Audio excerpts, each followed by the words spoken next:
just need a moment to compose myself after that song. I know, did you choose it, Patricia? Somebody chose it because they know it's one of my favorite songs, but maybe it's not a good one to do just before I speak. There's so much truth in that. Peace on this planet is growing because I choose love, right? It's up to us. Okay. We are enjoying a great time of year, aren't we? And it looks like lots of folks are out there enjoying it as well. I am ready to go out for picnics and swimming in the river and go out into the parks, all those things we enjoy in the summertime. So it's mostly summer, but still, you may have noticed, we have 1 foot in spring, I think. About a month ago, I took my summer clothes out of their storage place, and I thought, oh, dresses and sandals and sun hats. And fortunately, I did not pack away my winter clothes because 3 days later, I'm looking for a sweater and my socks, right? Some warm pants. So seasons don't stop and end on one day, do they? They morph into each other. Already my irises and columbines are finished, so I've been deadheading those. And now we're eating greens from the garden and tending to the little wee starters that we'll be able to harvest in a month or so. So we are aware of the cyclic nature of a garden. We can see this, the planting, the tending, the harvesting, the clearing out, the deadheading, that kind of stuff that happens usually in the fall. And the knowledge of that impermanence does not diminish our enjoyment of the moment, does it? Or our willingness to do it all over again next year. Our own lives also go through seasons. A dear friend of mine recently just made her transition last week. She chose the date. And so we had a chance to have some conversations about what's life, what's death. We had a rich conversation about the transitory nature of life, all life, including this body. And we agreed that energy is always changing, always evolving, that it is never ending. It's seeming to disappear and then it reappears. So we have this temporary physical form, yes? Everybody does? Yes? Okay. And the question is, how do we use it? I was going to look up, I have a poem by Kabir, and I was going to look up when he lived, but I think it's around the 12th century, a mystic. And this is what he says. Do you have a body? Don't sit on the porch. Get out and walk in the rain. If you are in love, then why are you asleep? Wake up, wake up. You have slept for millions and millions of years.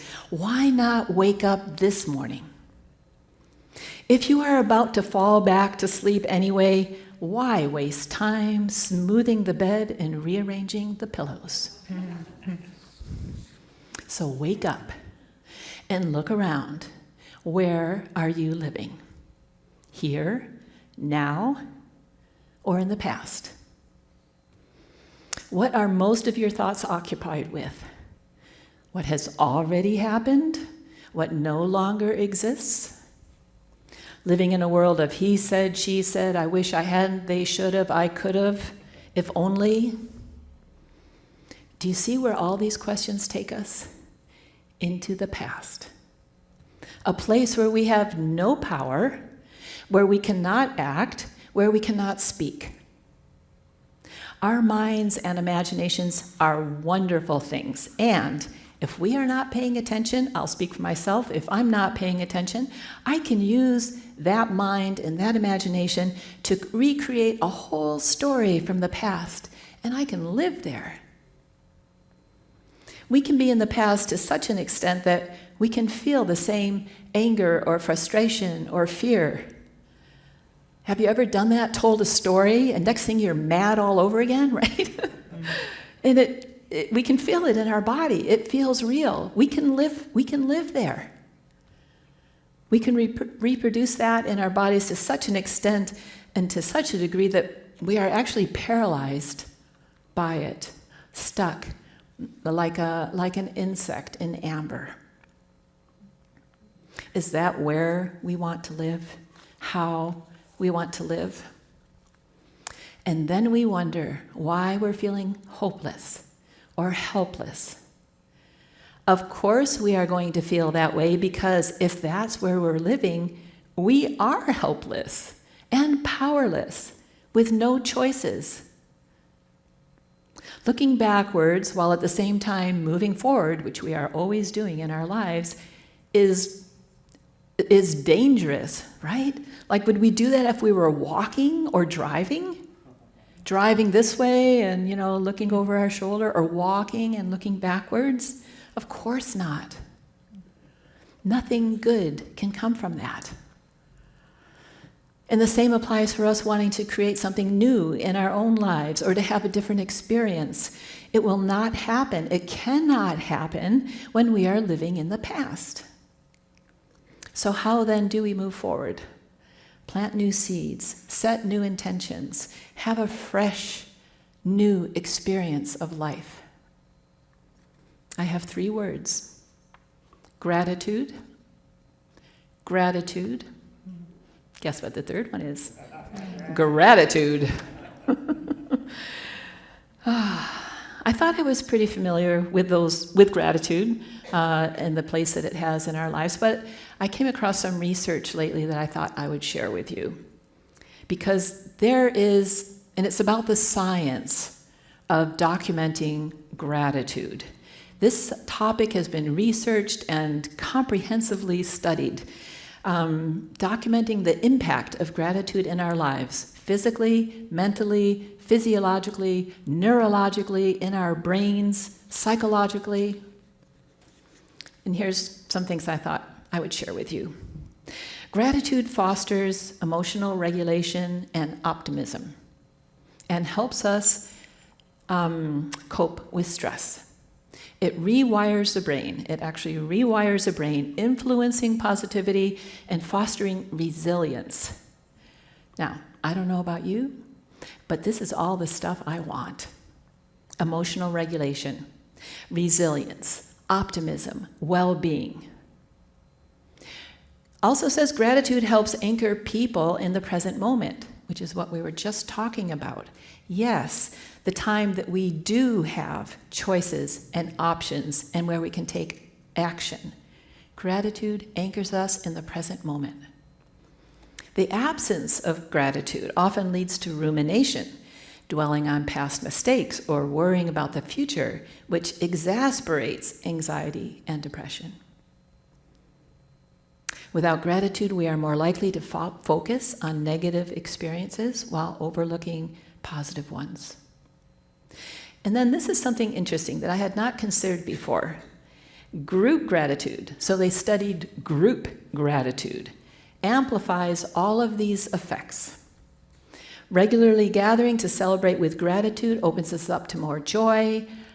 And I was thinking, okay, so what group gratitudes? When have you experienced some time that you could feel group gratitude? Here, yes.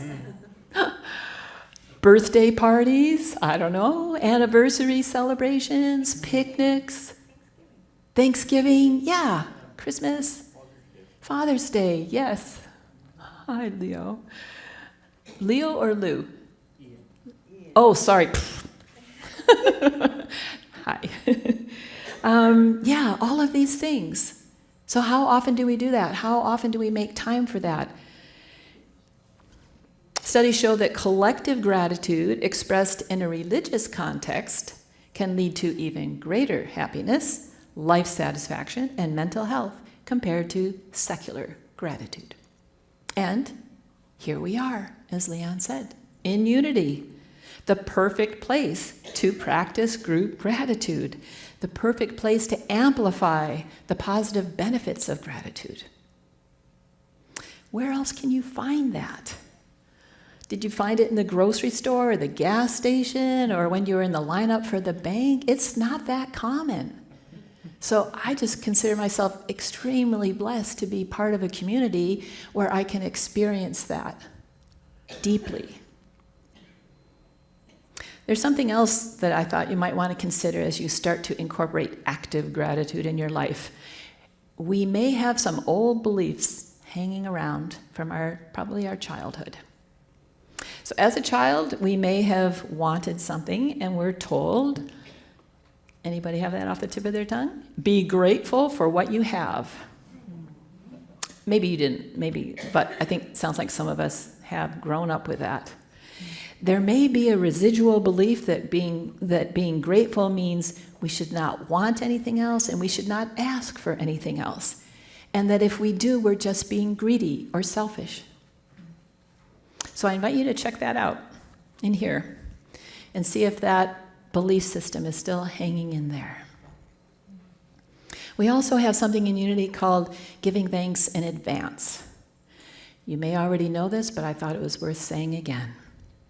Saying thank you after you have received something is good manners, right? Pretty much, we were probably all taught that from a very young age. Somebody gives you something, and your mom or your dad, it's like, say thank you, and we say thank you after we have received. Saying thank you before receiving the gift or the blessing is a spiritual practice. It is the same reason we use affirmative prayer, because we are not wishing for something, we're not asking for something, we're not pleading for anything. We are putting ourselves in alignment, affirmative prayer and expressing gratitude in advance. We are putting ourselves in alignment with the good that is already present. Our first two Unity principles, I think you mentioned them in your opening prayer. God is, I am. Everything that God is, I am. Because I was created, whatever name you want to use, by that divine source, by that universal mind. It's already been given to me. We are living in a universe of good. So why wait to say thank you? Why hold back your gratitude? Saying thanks in advance, it's not that hard, and you can do it frequently throughout the day. Every time Joseph and I get in the car to drive to Nanaimo, Victoria, Vancouver, the first few minutes Joseph is quiet because he knows I'm doing my prayer. It's easy to give I am. So what I do is So I give thanks for the car that we are in, that all of its parts and functions are completely operating perfectly. I give thanks for the skill and the understanding and the patience of not only Joseph, who is driving, but of all the drivers that we are going to meet on the road today. I give thanks for the working order of all the cars on the road that we are going to meet, both coming and going. I give thanks for the road conditions, that they are perfect, and that everyone, I give thanks particularly that everyone arrives at their destination safe and sound. It's not that hard. Two things to remember as we enter this path of active gratitude. Let's not forget that we are co-creators. We are active partners with Divine Source, not just passive recipients, not just waiting for something to be grateful for. You may have heard that, and it's true. We need to be open, but our fifth Unity principle is we need to take action. So we could have a flat tire and we could wait by the side of the road saying, I am open to somebody helping me with my tire. I'm open, we can stay there for a long time. We could be sitting in the living room. I'm open to having something to eat, like a little bird with its mouth open. I hope mom comes quickly and feeds me. No, that is not who we are. We are co-creators. We can be open, and then we need to take action. And affirmative prayer and giving thanks in advance is part of that action step. It's our job out there making the good happen, not waiting for it to happen. Because I don't know if you've noticed, but all the good on this planet that's taking place is with human beings doing something, right? I know the animals and insects all do their part too, but we have a significant role to play in manifesting good on this planet. One of the reasons why I love that song. So it's up to us to get out there, make the good happen in whatever amazing and unique way you can. Or supporting organizations that are doing good things, like the concert. So Unity Vancouver Island tithes. That means that 10% of all of your donations are shared back into our communities here on Unity Vancouver Island, and some to Unity Canada. So once a year, I live in Courtenay, once a year, Comox Valley gets to choose a local charity to give the tithe check to.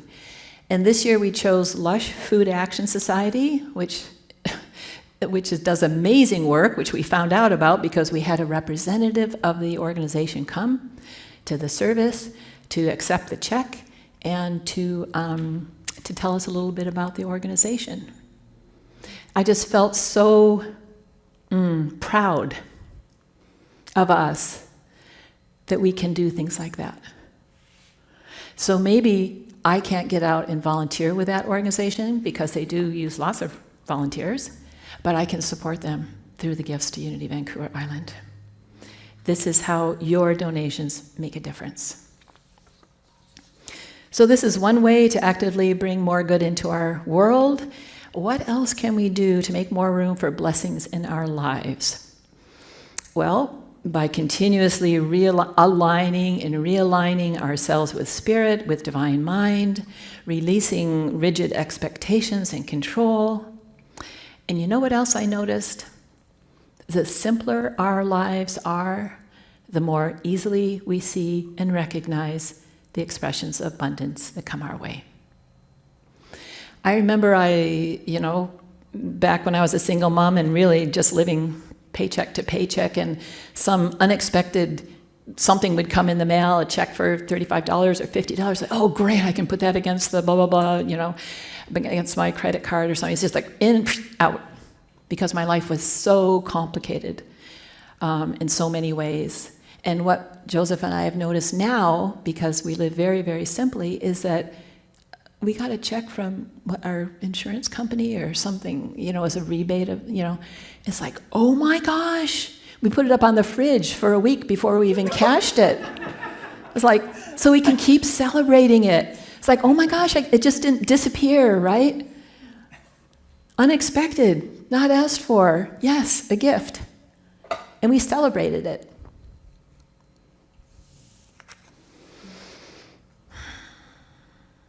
These expressions of our abundance are right in front of us all the time if we just notice.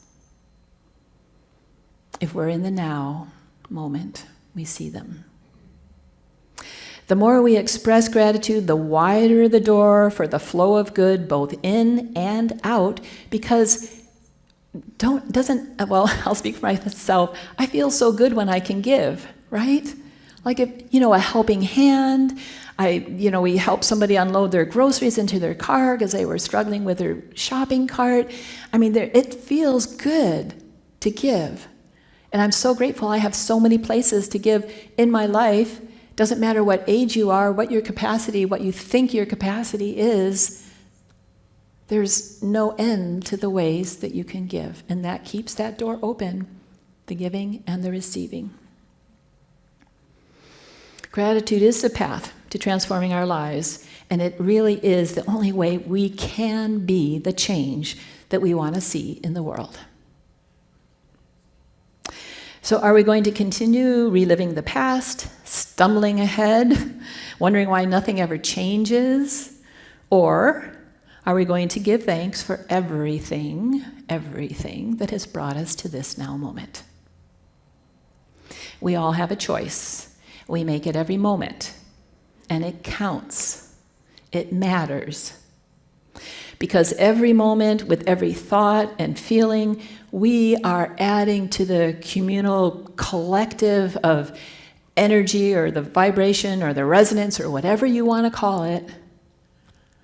We are adding. What are we adding is the question.